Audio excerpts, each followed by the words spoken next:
నెరవేర్చమని demand చేస్తున్నాం.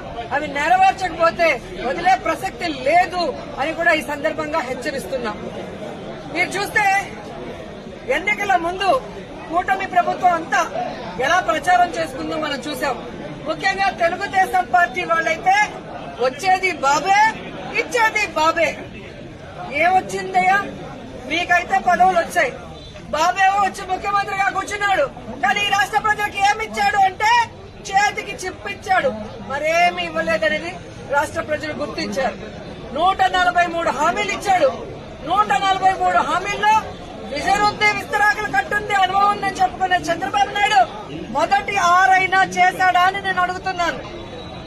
ఈరోజు చూస్తే చంద్రబాబు నాయుడు ఏరు దాటక ముందు ఏటి మల్లన్న, ఏరు దాటాక బోడి మల్లన్న చందంగా పరిపాలించిన విధానం మనకు తెలుసు. కానీ ఈ రాష్ట్ర ప్రజలు